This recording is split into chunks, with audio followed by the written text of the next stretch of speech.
ദേവിയുടെ മനസ്സ് എത്രമാത്രം വേദനിച്ചിട്ടുണ്ടാവും അല്ലടാ. നീ ചുമ്മാ ഇങ്ങനെ ദേവി ദേവി എന്ന് പറഞ്ഞ് വിഷമിക്കാതെ. പറയേണ്ട കാര്യങ്ങൾ കൃത്യസമയത്ത് തന്നെ പറയണം. ദേവിക്ക് ഫീൽ ചെയ്യോ ദേവന് വിഷമാവോ എന്ന് ആലോചിച്ച് സത്യം പറയാതിരുന്നതാ എല്ലാ കുഴപ്പങ്ങൾക്കും കാരണം.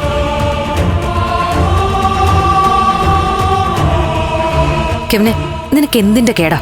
വെറുതെ നന്ദനെ കുറ്റം പറയരുത്. നന്ദന്റെ ജീവിതം ദേവിക്ക് വേണ്ടി സമർപ്പിച്ചിരിക്കുക. ദേവിക്ക് ഒരു ചെറിയ വിഷമം വന്നാൽ പോലും അത് നന്ദന് സഹിക്കാൻ പറ്റില്ല. അതായിക്കോട്ടെ ബെല്ല, ദേവി ഭാര്യയായിരിക്കും, അതിന്റെ ഒരു പരിഗണന വേണം, സമ്മതിച്ചു. പക്ഷെ നീ എന്തൊക്കെ ഇവന് വേണ്ടി ചെയ്തേ? ഒരു കൊലക്കുറ്റം ഒഴിവാക്കി കൊടുത്തേ.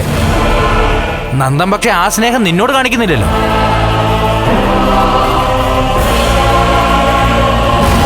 ഇവനെ നീ വെറുതെ ആവശ്യമില്ലാത്ത സംസാരിക്കരുത്. ബെല്ല എനിക്ക് വേണ്ടി ചെയ്തൊക്കെ മരിക്കുന്നവരെ എന്റെ മനസ്സിലുണ്ടാവും. അതെ, എന്നോട് പറഞ്ഞിട്ട് എന്ത് കാര്യം? നമ്മുടെ കൂട്ടത്തിൽ ഏറ്റവും കൂടുതൽ വിഷമിക്കുന്നതും എല്ലാം സഹിക്കുന്നതും ബെല്ലയാ. പക്ഷെ നമ്മളൊന്നും അറിയിക്കാതെ അവൾ അങ്ങ് ജീവിക്കുന്നു. പക്ഷെങ്കിൽ നിന്റെ സന്തോഷത്തിന് വേണ്ടിയേ അവൾ എന്തും ചെയ്യും. ആ ഒരു സൗഹൃദം നമ്മളെ മനസ്സിലാക്കണം, അത്രേ ഞാൻ പറഞ്ഞോളൂ.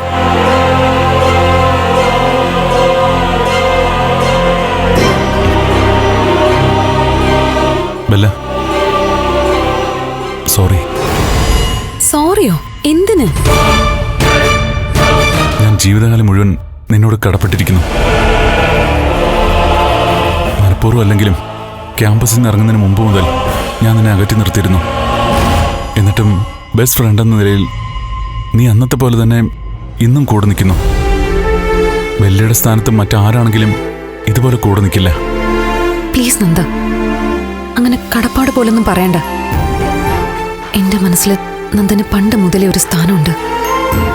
ആ സ്നേഹത്തിന്റെ വലുപ്പം അളന്നെടുക്കാൻ ആരും ശ്രമിക്കണ്ട. ആർക്കും പറ്റില്ല. വർഷങ്ങൾക്ക് ശേഷം നമ്മൾ നേരിൽ കണ്ടത് മുതൽ എനിക്ക് പുതിയൊരു ജീവിതമാണ്. എന്റെ ഇപ്പോഴുള്ള ഓരോ സന്തോഷത്തിലും നന്ദനുണ്ട്. നമ്മുടെ സൗഹൃദമുണ്ട്. ഇനി ചിലപ്പോൾ നാളെ ഒരു സമയത്ത് നന്ദൻ ആ ഋഷിയെ കൊന്നു എന്നുള്ള സത്യം പുറത്തു വന്നു എന്നിരിക്കട്ടെ, കുറ്റം ഞാൻ ഏറ്റെടുക്കും. നന്ദന് വേണ്ടി ഞാൻ ജയിലിൽ പോവും. Bella, Bella, Bella. എന്താ ബെല്ല പറയുന്നതിലും കാര്യമുണ്ട്, നടക്കാവുന്നതാണ്. ഇനി ഏതെങ്കിലും രീതിയിൽ കൊലപാതകം പുറത്ത് വന്നുകൂടാന്നൊന്നുമില്ല. പക്ഷെ നമ്മളൊന്ന് കരുതിയിരിക്കണമല്ലോ. ഇനി ബെല്ലയെ ബുദ്ധിമുട്ടിക്കാൻ ഞാൻ സമ്മതിക്കില്ല. നമുക്കത് വിടാം. നമുക്ക് ആ കാര്യം സംസാരിക്കണ്ട. വെറുതെ നന്ദന്റെ BP കൂട്ടണ്ട. ഞാനൊന്നും പറയുന്നില്ല.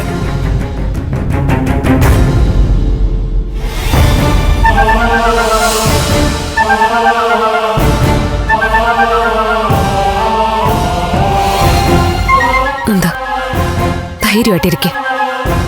ഞാൻ ജീവിച്ചിരിക്കുമ്പോൾ നിനക്കൊന്നും സംഭവിക്കില്ല.